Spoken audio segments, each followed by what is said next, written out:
Good morning dear students, most welcome in your favourite coaching vision point private limited. जैसा आप जानते हैं बेटा, मैं विकास सर आज क्लास 12th का जो सेशन लेके आया हूँ आपका ये चैप्टर नंबर 4 है according to your board. Okay, ये चैप्टर नंबर 4 है, इसका लेक्चर 1 जो आपका ये चैप्टर है ये है क्या इंटरेस्टिंग टॉपिक आज होने वाला, बिकॉज आज हम लोग कॉमन सोशल पॉइंट पे बात करने वाले हैं। कोई प्रेशर नहीं है सिलेबस का, बहुत ज़्यादा टेक्निकल टर्म नहीं आएंगे यहाँ पे कि बहुत कंसेप्ट वाले सर पढ़ा रहे हैं। एकदम simple social point of view से आज हम बात करेंगे कि सोशल ऑफ पॉइंट व्यू में जो रिप्रोडक्टिव हेल्थ है, ये वैसे यहाँ पे हमने कहा था आपके बोर्ड के अकॉर्डिंग चैप्टर नंबर 4 है, बट ये कॉमन इशूज़ हैं, ये कॉमन पॉइंट है, सभी को जानना चाहिए कि रिप्रोडक्टिव हेल्थ से रिलेटेड क्या चीज़ें हैं और किस तरह से इसको हम और सही अपनी सोसाइटी को कर सकते हैं। तो ये कॉमन पॉइंट हमने अभी भी कहा, सोशल पॉइंट ऑफ व्यू से सभी के लिए इम्पॉर्टेंट है, तो आप सभी देख सकते हैं। इसमें हमें ऑब्जेक्टिव आज क्या रखा है, आज का जो ऑब्जेक्टिव हम लोगों ने सेलेक्ट किया हुआ है रिप्रोडक्टिव हेल्थ क्या है। तो reproductive health you know that WHO ने जब हेल्थ को डिसाइड किया था तो उन्होंने 3 एस्पेक्ट बताए थे कि मेंटल, सोशल और आपका फिजिकल वेलबींग होना चाहिए। तो ये रिप्रोडक्टिव हेल्थ के केस में भी तीनों चीज़ें हैं कि रिप्रोडक्टिव जो हेल्थ हमारा है, रिप्रोडक्टिव जो एस्पेक्ट्स हैं, उनके रिगार्डिंग आपकी तीनों चीज़ें वेल बैलेंस होनी चाहिए। तो क्या अभी हम आगे बात करेंगे, इनसे रिलेटेड प्रॉब्लम्स क्या हैं, उनके बचने के तरीके, स्टडीज़ क्या हैं, एंड देन बर्थ कंट्रोल क्या है, या पॉपुलेशन बढ़ रहा है। आप जानते हैं यहाँ एक इशू और आएगा कि आज के डेट में सबसे बड़ा जो प्रॉब्लम है वर्ल्ड लेवल का वो है पॉपुलेशन एक्सप्लोजन। उसे कंट्रोल कैसे किया जाए। मान लीजिए कोई कहता ठीक है हमें पॉपुलेशन कंट्रोल करना है या फैमिली प्लानिंग करनी, तो हाउ कंट्रोल प्रेगनेंसी, कैसे वो कपल प्रेगनेंसी कंट्रोल करेगा। तो सब पे आज हम लोग डिस्कस करने वाले हैं 1 by 1। सबसे पहले हम डिफाइन कर लेते हैं अपने चैप्टर को, अपने टॉपिक को, रिप्रोडक्टिव हेल्थ है क्या हमारा। तो आप जैसा जानते हो बेटा, it is a state of complete physical, mental and social wellbeing and not merely the absence of infirmity of disease in all matter related to the reproductive system and its function and process. तो लंबी कहानी हो गई, simple सी बात है। यहाँ पे WHO जब कहता है जो रिप्रोडक्टिव हेल्थ है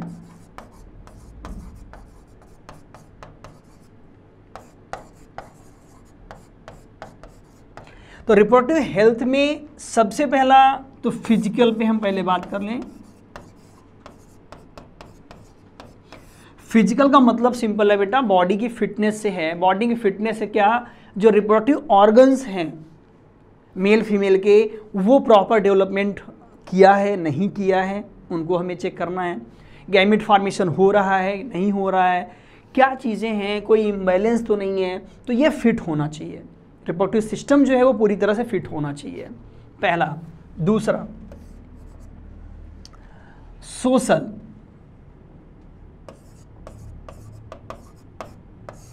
सोशल का मतलब क्या है, यहाँ पे देखिए सोशल का मतलब ये है कि जो हमारा नॉर्मल वे ऑफ सीइंग है male and female in society, वो हमारा सही होना चाहिए।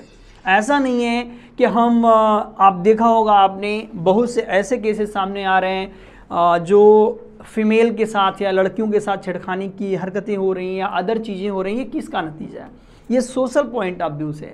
मतलब आप किसी लड़की को देखा तो अट्रैक्ट हो गए या ऐसी कोई भावना आ गई, आप परेशान कर रहे हो, तो ये क्या है, ये सोशल पॉइंट ऑफ व्यू से। मतलब आप मेंटली आप सिक हो, आप सही नहीं हैं, आपको अपने आप को सही रखना है। मतलब हमें समाज में हमें पता है कि ये 2 लोग हैं या 2 तरह के सेक्स पाए जाते हैं, अट्रैक्शन यूजुअली होता है, बट उसको अपने तक कंट्रोल करके रखना है। ये नहीं कि आप उसको एक्सप्रेट करोगे या आप कहीं भी कुछ भी कर सकते हो। तो ये चीज़ें भी हमें यहाँ पे ध्यान देनी, सोशल पॉइंट ऑफ व्यू से हमें इन चीज़ों को बैलेंस करना होगा सोसाइटी में। ओके, तीसरे नंबर पे हम बात करें तो मेंटल। मेंटल के वही हमने कहा, वो मेंटल की चीज़ें सोशल में दिखती हैं या मिसकंसेप्शन वगैरह माइंड में बैठ जाता है। जैसे आपने सोसाइटी में सुना होगा कि शादी हुई, बहू आई, अब उसको यदि लड़की पैदा होती है या फिर दोबारा लड़की पैदा होती है तो घर वाले या कुछ लोग जो नहीं जानकार हैं मिसबिहेव उसके साथ करना शुरू कर देते हैं, नहीं लड़की हो रही तुम्हारी वजह से हो रही, तुम घर का वंश नहीं चला पाओगे, ये वो सब कई चीज़ें उनको सुनने को मिलता है, जबकि ये गलत है, ये मेंटल उपज है ये चीज़ें, जबकि पता है कि उससे कोई रिस्पॉन्सिबिलिटी लड़की की नहीं है। Main you know that sex determination किसका है, मेल की जिम्मेदारी है, एक्स वाई तो मेल के अंदर है, फीमेल में तो एक्स एक्स होता है, बायोलॉजिकल पॉइंट ऑफ व्यू से हम बात करें तो यहाँ पे मेंटली जो है मिसकंसेप्शन क्रिएट हो गया, नहीं लड़की है या लड़का है वो औरत की देन है, तो ये सब चीज़ें गलत है। तो हमें मेंटली भी प्रिपेयर है, प्लस अभी भी हमने सोशल पॉइंट ऑफ व्यू से आपको कहा जो केसेस बढ़ते जा रहे हैं आज, छेड़खानी के, रेप के केसेस, ये सब मेंटल ही उपज है, क्योंकि हमें पता है सेक्सुअल हार्मोन्स मेल फीमेल दोनों में इक्वल होते हैं, सबकी अपनी अपनी ज़रूरतें होती हैं, बट ये हम सोशल पॉइंट ऑफ व्यू से, सामाजिक दृष्टिकोण और मेंटल को सही करते हुए हमें आगे बढ़ना है, डिस्ट्रैक्ट नहीं होना, डिस्टर्ब नहीं करना किसी को, अपनी लाइफ को अपने हिसाब से जीने देना, खुद जीना है। ओके, तो ये हम हेल्थ की बातें हैं। अब पर्सनल, चलो ये तो हम समाज को धीरे धीरे सब काम बढ़ रहा है आगे, सही करने की चीज़ें चल रही हैं, बट यहाँ पे हम खास बात करें पर्सनल हेल्थ, रिपोर्टिव जो हेल्थ होते हैं, जो इश्यूज़ क्रिएट होते हैं, वो कैसे सही होंगे। अब हम बात करते हैं यहाँ पे की मेज़र ऑफ द कम्युनिटी, जो हमारी कम्युनिटी है वहाँ की मेज़र क्या है, क्या हमें चीज़ें देखनी, इनसे रिलेटेड चीज़ें वहाँ पे। तो आप देखेंगे reproductive health of the both male and female is important, हमें इक्वल अपॉर्चुनिटी देनी है मेल और फीमेल को कि वो रिप्रोडक्टिव दोनों मैनेज रहे। ऐसा नहीं है कि एक आदमी फिट है तो चलो ठीक है दूसरा चाहे जैसा रहे, नहीं, हमें मेल फीमेल को इक्वल अपॉर्चुनिटी देनी, इक्वल उनको बताना है इक्वल तरीके से कि आप भी सेम, मेल और female sex both are equal, दोनों एक ही जैसे होते हैं, मतलब समाज में एक स्टेटस उनका है। नेक्स्ट नंबर पे life cycle approach, one must take care of the foetus, neonate, infant, child, adolescence, finally the adult, both reproductive and post reproductive years. तो यहाँ पे जो लाइफ साइकिल के डिफरेंट एजेस आते हैं, बच्चा है, फिटस था, नरिशमेंट क्या है, बड़ा हुआ, एडोलसेंस हुआ, चाइल्ड के बाद, ये सबसे खतरनाक स्टेज आप जानते हैं। तो एडोलसेंस में जो चेंजेस आते हैं, बच्चों को लगता है यार ये नया हार्मोन बन रहा है या ऐसे कुछ चीज़ें हैं, तो उनको समझाना है कि नहीं ये तुम्हारे नहीं, सब में यही होता है, ये चीज़ें ही धीरे धीरे आगे आती हैं, फिर उन्हें संभलने का मौका मिलता है। तो इन सबको ये चीज़ें हमें फाइनली धीरे धीरे एडल्टहुड तक आके उनको समझाना है, रिप्रोडक्टिव पोस्ट रिप्रोडक्टिव दोनों, मैच्योरिटी आने के बाद, फिर उसके बाद क्या इशूज़ होंगी, सब कुछ धीरे धीरे बताना पड़ता है। Next, every problem in the life cycle must be clearly taken care by each and every concerned member of the society of the fulfill in the need of a healthy community। ये सभी की responsibility है, जो हमारी ये society change हो रही है, साइकिल में अलग अलग एज ग्रुप जो हमारे यहाँ रह रहा है समाज में, उनको हमें देखना है, और ये सभी लोगों का एक रिस्पॉन्सिबिलिटी है, सब लोग इसमें सहयोग करेंगे तब जा करके हेल्दी सोसाइटी क्रिएट होगी। ओके, नेक्स्ट पॉइंट पे हम बात करते हैं हेल्थ इश्यूज क्या होते हैं। एडल्टहुड रिप्रोडक्टिव ईयर्स की बात कर रहे हैं हम, यहाँ पे हमारी बात चल रही है 22 to 45, एडल्टहुड की बात है, एडोलसेंस के बाद की बात है। एडोलसेंस के पहले तो बहुत ज़्यादा ये क्रिएट नहीं होते प्रॉब्लम्स, बट होते हैं तो उनको भी यहाँ पे केयर किया जाएगा। तो यहाँ पे हम देखते हैं unhealthy life style, you know that time से सोना नहीं है, अच्छा खाना नहीं है, या अच्छे से रहना नहीं है, तो इन सब से जो इश्यूज क्रिएट होते हैं, तो उनको हम लाइफ स्टाइल एजुकेशन बता करके इनको सही किया जा सकता है, उन्हें लाइफ स्टाइल एजुकेशन दिया जाता है। मेंस्ट्रुअल एबनॉर्मलिटीज़, न्यूट्रिशनल प्रॉब्लम, तो बैलेंस डाइट। मेंस्ट्रुअल एबनॉर्मलिटी, ये फीमेल की खासी प्रॉब्लम है, फीमेल के रिस्पेक्ट में की प्रॉब्लम है, यू नो दैट, अभी इस पर रिसेंट पे बहुत बातें चल रही हैं। तो यहाँ पे फीमेल के जो सेक्सुअल साइकिल है, एबनॉर्मलिटी, मेंस्ट्रुअल साइकिल, ये पहले से मिसकंसेप्शन इस पे बने हुए हैं अलग अलग एरिया में अलग अलग तरह से, बट यहाँ पे बहुत बड़ी प्रॉब्लम नहीं है। इस दौरान अर्ली डिटेक्शन, काउंसलिंग और ट्रीटमेंट दिया जाए और सेफ प्रिकॉशंस उन्हें बताया जाए, इससे कोई बीमारी नहीं क्रिएट होती है। इसमें हमें काउंसलिंग करनी पड़ेगी। सेंट्रल ट्रैक और कैंसर जो है, जेनाइटल ट्रैक जितने भी होते हैं फीमेल के या मेल के, उसमें जो प्रॉब्लम्स क्रिएट होते हैं उस पर उन्हें अवेयर करना है, हमें बताना है कि ये कैसे हो सकते हैं, स्क्रीनिंग या डायग्नोसिस या ट्रीटमेंट देना पड़ता है। तो ये भी इससे रिलेटेड इशूज़ हैं। ब्रेस्ट लम्प्स हैं, ब्रेस्ट में कोई प्रॉब्लम क्रिएट होता है फीमेल के, वो नॉर्मली चेक होना चाहिए और उनमें क्या प्रॉब्लम क्रिएट हो रही है, इसकी काउंसलिंग करनी चाहिए।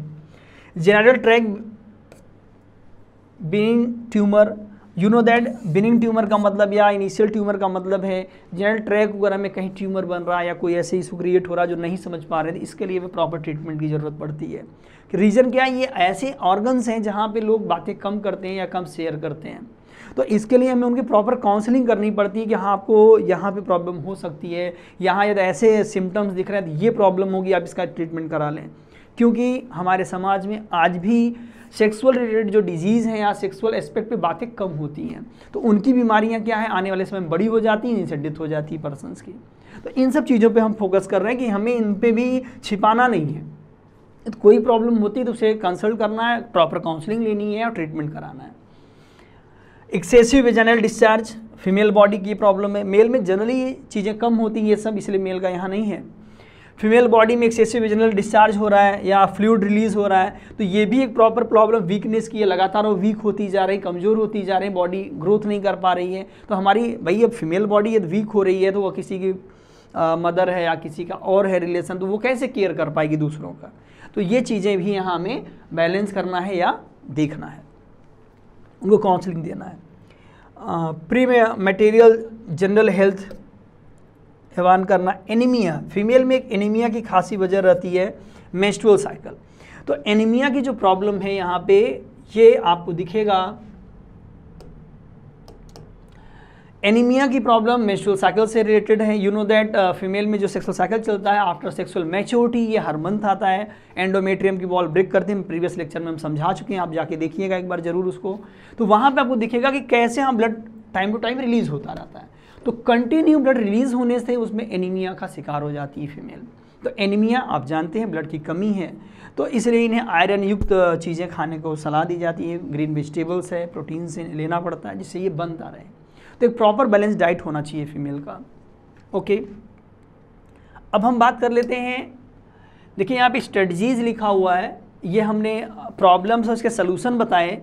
हम स्ट्रेटजीज की किसकी बात करेंगे और क्या चीज़ें यहाँ पे हमें समझना, पहले ये आपको बता दें। जो स्ट्रेटजीज हम लेके आ रहे हैं, ये जो हमने अभी प्रॉब्लम्स पढ़े फीमेल बॉडी में या न्यू चाइल्ड को लेकर के है या मेंस्ट्रुअल साइकिल को लेकर के या समाज के किसी भी ऐसी प्रॉब्लम जो रिप्रोडक्टिव था उसको लेकर के जो प्रॉब्लम क्रिएट हुई, उन इश्यूज़ को सॉर्ट आउट करने के लिए प्लान बनाए जाते हैं, स्ट्रेटजीज, उसे हम क्या कहते हैं, तरीकों पे बात की जाती है, उसे स्ट्रेटजीज कहते हैं। ओके, तो सबसे पहली कंट्री इस पे जो प्लान बनाने वाली थी, सौभाग्य से आपका ही इंडिया है, भारत है। इंडिया ने first of all family planning के नाम से एक स्ट्रेटजी तैयार की थी, कब, 1951। ध्यान दीजिएगा, 1951 में जब ये प्लानिंग तैयार की गई तो इस प्लानिंग में टारगेट रखा गया स्मॉल फैमिली का, पहला टारगेट स्मॉल फैमिली रखा गया, एंड यहाँ पे मैटरनिटी केयर रखा गया, इन्फेंट केयर रखा गया। मतलब ये है कि ये जो प्लान क्रिएट किया गया, इस प्लान में स्मॉल फैमिली टारगेट दिया गया, मैटरनिटी केयर है, इन्फेंट केयर है, बच्चे का डेवलपमेंट नरिशमेंट, जो मदर हैं उनका nourishment care, plus small family, हम दो हमारे दो का नारा यहीं पे दिया गया था। लेकिन कुछ इश्यूज़ की वजह से, यू नो दैट, कुछ पॉलिसीज़ में डिफ़ॉल्ट की वजह से ये प्लान बंद करना पड़ा। क्यों? क्योंकि हॉस्पिटलों में बिना किसी के मर्जी के भी वासेक्टोमी ट्यूबेक्टोमी किए जाने लगे थे इस समय के दौर में। तो इस प्लान को लेकर के लोगों में मिसकंसेप्शन क्रिएट हो गया कि ये प्लान गड़बड़ है या जबरन स्टेरिलिटी प्रोवाइड की जा रही गवर्नमेंट के थ्रू। तो भैया आप किसी को जबरन स्टेरिलिटी करोगे, पता चला बच्चा नहीं हो रहा है या शादी भी नहीं हुई है, आप स्ट्राइल कर दिए या उसको वासेक्टोमी आपने कर दिया, तो कैसे होगा फिर? कुछ चीज़ें इश्यूज़ बने थे उस समय, तो बहुत बातें नहीं हम करेंगे इस पर। तो इशू जो क्रिएट हुआ उस समय याद रखिए, तो इन इशू, ये तो सही मैटर थे, बट जो इशू स्मॉल फैमिली के लोग क्रिएट हुआ उसकी वजह से ये प्लान बंद करना पड़ा। देन दूसरा प्लान 1997 में इंडिया में स्टार्ट हुआ। ये प्लान किससे रिलेटेड आप देखिए, RCH प्लान था ये, RCH प्रोग्राम जो था रिप्रोडक्टिव चाइल्ड केयर, ये था रिप्रोडक्टिव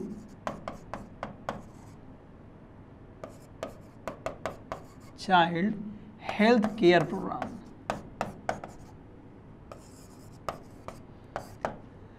ये RCH जो था reproductive child health care programme से रिलेटेड मैटर था। तो ये एज इट इज़ जो फैमिली प्लानिंग थी उसी का दूसरा नाम दिया गया है, उसी का सेकेंड वर्जन था ये दिया गया ताकि उससे लोगों का दिमाग हट जाए। इसमें भी सेम चीज़ें रखी गई। स्मॉल फैमिली का टारगेट लोगों को अवेयर करना about to sexual disease and maternity care, जो मदर प्रेग्नेंट है, जो प्रेग्नेंट लेडीज़ हैं उनका केयर करना, उनका नरिशमेंट देना, एंड देन इन्फेंट का नरिशमेंट, वैक्सीनेशन, ये सब चीज़ें यहाँ पे रखी गई। ओके, तो इन सब चीज़ों के साथ साथ RCH में एक प्रोग्राम और दिखा, स्टेशनरी बैन ऑन एमनियोसेंटेसिस। अब ये एमनियोसेंटेसिस क्या है हम आपको बताते हैं। एमनियोसेंटेसिस यू नो दैट, उसमें या आज के दौर में भी आप देखते हो, अक्सर एक केस आप सुनते रहते होगे कि आप लोगों को दिखता होगा कि सोसाइटी में फीमेल चाइल्ड को लेके थोड़ा सा अभी भी लोगों के मन में वो है कि फीमेल चाइल्ड ज़्यादा ना पैदा हो, या पहले मेल चाइल्ड हो। तो पहले तो और ज़्यादा था, रूरल एरियाज में इसका इफेक्ट आज भी अच्छा खासा देखा जाता है। तो उसमें क्या करते थे लोग, एक एमनियोसेंटेसिस टेक्निक है। ये टेक्निक क्या है, बच्चे को एमनियोटिक फ्लूइड में, जहाँ बच्चा ग्रो करता रहता है, यहाँ से कुछ सेल को निकाल करके इसके यहाँ एमनियोटिक फ्लूइड से क्या करते हैं, एमनियोटिक फ्लूइड से बच्चे के सेल्स को निकाल करके इसका क्रोमोसोमल पैटर्न तैयार करते हैं। और क्रोमोसोमल पैटर्न में पता चल जाता है कि फीटस क्या है, लड़की है या लड़का है। तो इससे फीमेल फोर्टिसाइड्स के केसेस बढ़ने लगे थे। फीमेल चाइल्ड है तो एबॉर्शन करा दो, MTP करा दो। तो प्रॉब्लम यहाँ क्या क्रिएट हो रही थी कि एमनियोसेंटेसिस तो अच्छा था, क्रोमोसोमल डिसऑर्डर के लिए बना था, चेक करने के लिए, हेल्थ को चेक करने के लिए बनाया गया। लेकिन प्रॉब्लम क्या क्रिएट हुई, प्रॉब्लम क्रिएट ये हो गई यहाँ पे, इसका मिसयूज होने लगा, फीमेल फोर्टिसाइड को लोग मारने लगे। तो इसे इसलिए बैन कर दिया गया है। अब ये आपको ये कराना है, आपको लगता है कोई सिंड्रोम बच्चे को है, तो इसकी आपको परमिशन लेनी पड़ती गवर्नमेंट से, तभी आप करा सकते हैं। ओके, तो ये तो बात हो गई स्ट्रेटजीज जो हमारी बनाएंगे कैसे रुकेगा। और इसके अंतर्गत डिफरेंट NGO जुड़े। NGO का काम ये था जो सेक्सुअल ट्रांसमिटेड डिजीज़ है उनको अवेयर करें, लोगों को बताएं कि ये किस तरह से, माइथ्स जो लोगों के माइंड में थे सेक्सुअल एस्पेक्ट को लेकर के उसे क्लियर किया जाए, सेक्सुअल रिलेटेड जो डिजीज़ थी उसको अवेयर किया जाए लोगों को। तो एंड सो ऑन चीज़ें इसमें जोड़ करके लोगों को अवेयर किया गया। आज भी ये चलता है, अवेयरनेस आज भी चल रहा है, लोगों को आज भी बताया जाता है। आपने सुना होगा एड्स ट्रेन आई है, एक ट्रेन में सब एड्स के विषय में लिखा हुआ है। तो ये इसी का पार्ट है, नुक्कड़ नाटक करके एड्स को समझाया जाता है, एड्स खतरनाक बीमारी है या कैंसर खतरनाक बीमारी है। तो ये सारी चीज़ें इन्हीं के अंतर्गत आती हैं। ओके, बट हम बात करें सबसे बड़ा जो प्रॉब्लम आज क्रिएट हो रहा है जिसमें हम लोग बात करने वाले हैं, पॉपुलेशन एक्सप्लोजन। आप जानते हो, आप अपने आसपास जहाँ आप रह रहे हो, छोटे मोटे बाज़ार में आप देखिए, मार्केट में चले जाइए तो मार्केट के दिन ऐसा लगता है जैसे पूरा मेला लगा है। पहले मेला क्यों लगता था, डेंसिटी कम थी, चीज़ें आसानी से लोगों को मिल जाए, तो एक महीने 2 महीने एक ऑर्गेनाइजेशन उसको कराता था कि मेला लगता था। आज रोज़ मेला लगता है, डेंसिटी इतना ज़्यादा हो गई, ह्यूमन बीइंग नंबर इतने ज़्यादा हो गए लोगों के कि रोज़ मेला लग रहा है। इससे प्रॉब्लम क्या है, जो बेसिक नेसेसरीज आपकी हैं वो कंप्लीट नहीं हो पाएंगी सबकी। सबको प्रॉपर एजुकेशन नहीं मिल पा रहा है, सबको प्रॉपर फूड नहीं मिल पा रहा, शेल्टर नहीं मिल पा रहा, ये आज की सबसे बड़ी प्रॉब्लम हो रही है। प्लस क्योंकि डेंसिटी बढ़ती जा रही, जो चीज़ें थी वो कम हो, चीज़ें तो वो एज इट इज़ हैं। तो यहाँ पे ट्रेमेंडस increase in size and growth rate of population is called population explosion. जो तेज़ी से बढ़ता हुआ आगे बढ़ रहा है, ट्रेमेंडस जो स्पीड इसकी आपको दिख रही है, वो सबसे बड़ा प्रॉब्लम क्रिएट हो रहा है। एग्जाम्पल हम लोग नॉर्मल तौर पे देखें तो वर्ल्ड पॉपुलेशन जो है 1990 में 2 बिलियन के आसपास था। अब सोचो ये 2 बिलियन की जो जनसंख्या है, ये आपका पॉपुलेशन था वर्ल्ड का, ये 2000 में 100 सालों के बाद की बात हो रही है 6 बिलियन हो गया। सोचिए, डबल नहीं 3 गुना हो गया। तो ये लगातार बढ़ते हुए नतीजा था, पूरे वर्ल्ड का 2 to 6 बिलियन बढ़ रहा है। नाउ डेज चूँकि ये 2000 की बात है, 2020 चल रहा है, 20 साल में आपको बताऊं, फिर लगभग 1 बिलियन जनसंख्या बढ़ चुकी है। नाउ डेज वर्ल्ड का जो पॉपुलेशन है 7 बिलियन के आसपास है, 7 बिलियन के आसपास आज के समय जो जनसंख्या वर्ल्ड की वो है। बात करते हैं हम इंडिया की, तो इंडिया एक जनरल एस्टिमेट दिया गया था कि पॉपुलेशन ऑफ इंडिया इन 1997 मतलब आज़ादी के समय के आसपास की मैं बात कर रहा हूँ, उस समय जो भारत की जनसंख्या थी 350 मिलियन थी, मतलब लोग 35 करोड़ के आसपास। और आज 2000 की मैं बात करूं तो 1 बिलियन जनसंख्या हो चुकी थी, 3 गुना बढ़ चुकी थी। और नाउडेज आप जानते हैं 1.3 बिलियन जनसंख्या भारत की है या पॉपुलेशन है, मतलब 130 करोड़ लोग भारत में रहते हैं। 35 करोड़ से ये जनसंख्या बढ़ के 130 मतलब 100 करोड़ लगभग बढ़ गए हैं। अब आप सोचो, जो हमारे पास बुनियादी सुविधाएं, बेसिक जो अप्लायंसेस थे, जो चीज़ें थी, वो कहाँ से सबके पास पहुँच सकती हैं। फिर भी ग्रोथ हो रहा है, डेवलपमेंट हो रहा है, लोग कोशिश कर रहे हैं, बट हमें जनसंख्या पे बात ज़रूर करनी होगी, इसे कंट्रोल करना ही होगा। नहीं आने वाले समय में इसका जब बम एक्सप्लोड होगा तो कोई बचेगा नहीं। तो अब जान रही जनसंख्या तेज़ी से बढ़ रहा है। अब बात यह है कि चलो पॉपुलेशन एक्सप्लोजन तो हो रहा है, तरीके क्या हैं? हम तरीकों पे बात करना चाहते हैं कि कोई कपिल मान लो, चलो ठीक है, सब मान लिए, ठीक है, हमें जनसंख्या घटानी है, कम करना है, तो बर्थ कंट्रोल कैसे किया जाए? तो पॉपुलेशन एक्सप्लोजन के रीजन पहले मैं बता दूं, फिर बर्थ कंट्रोल पे चलते हैं। पहला रीजन, मैटरनिटी डेथ रेट कम हुआ है। यू नो दैट हॉस्पिटल्स खुल रहे हैं तो अच्छी सुविधाएं मिल रही है, तो मैटरनिटी डेथ रेट, जो मदर की डेथ होती थी प्रेगनेंसी के समय, वो कम हो गई है। इन्फेंट मोर्टेलिटी रेट कम हुआ है, इन्फेंट की डेथ कम होती है, प्रॉपर नरिशमेंट वगैरह दिया जाता है। ऐसा नहीं इसको मारना शुरू कर दें, नहीं, कंट्रोल पॉपुलेशन पे करना है, बट बर्थ कंट्रोल करके, इन लोगों को मारना नहीं है। ओके, ये नहीं सर ये तो बढ़ रहा है, इसको कम किया जाए, ऐसा नहीं करना है। नॉर्मल वे से हमें बात करनी होगी, अभी हम बात करेंगे। नेक्स्ट नंबर पे जो माइथ्स है लोगों का, माइथ्स का मतलब ये लोग सोचते हैं ज़्यादा बच्चे होंगे ज़्यादा कमाई, 10 बच्चा 10,000 महीना, 1,000 भी कमाएगा 10,000 आएगा रोज का, तो ये गलत बात है। उनको केयर कौन करेगा, खिलाएगा कौन, या कौन नरिशमेंट दे, ये सारी प्रॉब्लम भी क्रिएट होंगी। या कुछ रिलीजियस इशूज़ होते हैं कहीं कहीं पे, तो अलग अलग जगहों पे अलग अलग इशूज़ होते हैं पॉपुलेशन को ना कंट्रोल कर पाना। तो ये माइथ्स हैं, या आप कह लो आप अलग अलग चीज़ें हैं, नहीं समझ पाते लोग। बट अब बात होती कंट्रोल तो करना ही है, तो हमने कहा अभी मान लो आपने काउंसलिंग कर लिया प्रॉपर वे में, चलो ठीक है कंट्रोल करना है, तो तरीके क्या होंगे? तो हम बर्थ कंट्रोल के तरीकों पे बात करना चाहते हैं। बर्थ कंट्रोल तरीके क्या हो सकते हैं और क्या हमें समझना है। तो अब ध्यान देखिए, मेथड ऑफ बर्थ कंट्रोल पे हम बात करेंगे। तो बर्थ, ये नीचे से ऊपर की तरफ चलेंगे तो मोर इफेक्टिव, नीचे लेस इफेक्टिव चीज़ें दी गई हैं। अब क्या चीज़ें ये हैं, क्या यहाँ समझाना है हमें, वन बाय वन हम बताएंगे आपको। देखिए, कुछ नेचुरल चीज़ें होती हैं, कुछ बैरियर मेथड होते हैं, कुछ आईओडीज़ यहाँ इस्तेमाल होंगी, intrauterine devices, implants, oral pills and sterility method, जैसे वासेक्टोमी, ट्यूबेक्टोमी, इन सब पे हम वन बाय वन डिस्कस करने वाले हैं। ओके, तो सबसे पहला जो नॉर्मल मेथड है, जो मतलब नेचुरल मेथड का एक टाइप, हम आपको मेथड बताते रहेंगे कौन किसका टाइप है।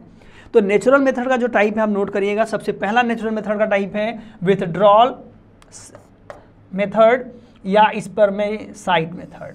ये क्या है? देखिए, विथड्रॉल मेथड या स्पर्मेसाइड मेथड है क्या?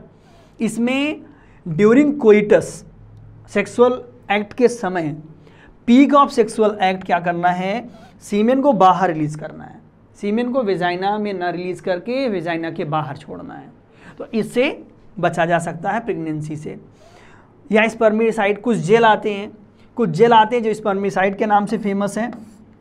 इनको सेक्सुअल एक्ट करने के पहले पेनिस पे लगाना पड़ता है। तो लगाने से क्या होगा, जो स्पर्म रिलीज होंगे वो मर जाएंगे, प्रेगनेंसी कॉज नहीं होगी।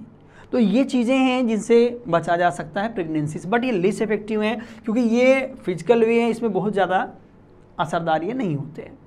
दूसरे नंबर पे हम बात करते हैं बैरियर मेथड का। मेथड हम लोग लेते हैं। देखिए, बैरियर मेथड में जो हम यूज बताएंगे आपको, वो ये थोड़ा इफेक्टिव इसलिए माना गया है बिकॉज ये जो सेक्सुअल ट्रांसमिट डिजीज है रोकने में काम करता है। तो यहाँ पे आपको दिखेगा कंडोम्स हैं, डायफ्राम्स हैं, और भी चीज़ें इसमें आती हैं, फीमेल में आती हैं। देखेंगे तो यहाँ पे कंडोम की मैं बात करूँ तो ये रबड़ के इलोंगेटेड पाउच जैसे स्ट्रक्चर्स होते हैं, मेल और फीमेल दोनों के लिए आते हैं, याद रखिएगा। तो मेल कंडोम्स हैं, ये फीमेल कंडोम्स आप देख रहे होंगे। तो मेल कंडोम्स होते हैं, ये क्या बैरियर मेथड है, ये सेक्सुअल ट्रांसमिट डिजीज़ को प्रिवेंट करते हैं। ये पेनिस के ऊपर लगा लेने से, इंटरकोर्स करने से क्या होगा, स्पर्म फीमेल बॉडी में नहीं जाएगा, प्लस डिजीज़ जो है वो स्प्रेड नहीं होगी। तो ये करेंटली ये नॉर्मली यूज़ होते हैं, याद रखिएगा, फीमेल बॉडी भी यूज़ कर सकती हैं। और इनमें कई तरह के मेथड हैं इनमें जो यूज़ होते हैं, कैप्स आते हैं फीमेल के लिए, वो सब वो भी यूज़ करती हैं। डायफ्राम जैसे है, ये कैप जैसा स्ट्रक्चर है, फीमेल बॉडी वेजिना के अंदर जो सर्विक्स के पहले लगा लिए जाते हैं। तो ये सब के सब का बैरियर मेथड है, मतलब सीमेन को अंदर जाने से रोकेंगे और सेक्सुअल ट्रांसमिट डिजीज़ को भी ये कम करते हैं। दूसरा, ये खासकर इस्तेमाल कब करने चाहिए, नॉर्मल डेज में भी कर सकता है इंसान, बट ये ज़्यादातर ये फर्टिलिटी डेज, जैसे एमसी का जो आपका 10 to 16 डेज मैंने कहा था, वो डेंजरस डेज है प्रेगनेंसी के पॉइंट ऑफ व्यू से, तो उस डेज में कंपलसरी इनका यूज़ करना चाहिए। ओके, तो ये बात हो गई कि इसका ये बैरियर मेथड है जहाँ पे सीमेन को बॉडी में जाने से फीमेल के रोकना है। नेक्स्ट नंबर पे हम बात करते हैं, यहाँ पे कुछ देखिए, एक नेचुरल मेथड भी दिया हुआ है, ये नेचुरल का है टाइप, लैक्टेशनल एमनेरिया, ये बेस्ट मेथड है, तीसरे नंबर पे है। रीज़न ये है कि जिस समय प्रेगनेंसी के बाद लैक्टेशन पीरियड फीमेल का होता है, तो लैक्टेशन पीरियड में एमसी सस्पेंड रहती है, क्यों, नरिशमेंट पूरा जा रहा है मिल्क बनाने में, तो अभी एंडोमेट्रियम प्रॉपर बना नहीं, तो इसलिए यहाँ पे क्या होता है, ओवरी वर्कआउट उस समय नहीं कर रही होती है। तो प्रॉब्लम क्या है यहाँ, ओवरी जब नॉर्मल फंक्शन नहीं कर रही हैं तो ओवम नहीं बनेगा। तो नियर अबाउट ये 4 to 6 मंथ का जो टाइम पीरियड होता है यहाँ पे, वो लैक्टेशन एमनेरिया का है। तो ये नेचुरल मेथड है, नॉर्मली फीमेल प्रेगनेंसी नहीं होती है। ओके, अब बात करते हैं हम तीसरे नंबर पे है ये पिल्स, ओरल पिल्स का नाम सुना होगा। एक फेमस पिल्स मैं आपको बताऊं, सहेली,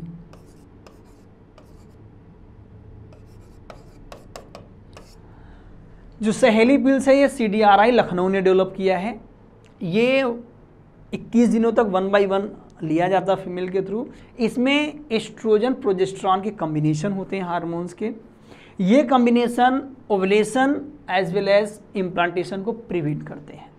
तो ये दवाएं लेने से इनके साइड इफ़ेक्ट बहुत कम हैं, इनमें साइड इफ़ेक्ट ज़्यादा नहीं है, इन सब में याद रखिएगा, बट थोड़ा बहुत हैं। इनमें क्या है, जो पिल्स लिए जाते हैं ये अभी भी हमने कहा फर्टिलाइजेशन को रोकने में कामयाब हो जाते हैं। कैसे, ओवुलेशन को याद इफेक्टेड कर देंगे, ओवम प्रॉपर नहीं बनेगा, इम्प्लांटेशन को रोक सकते हैं।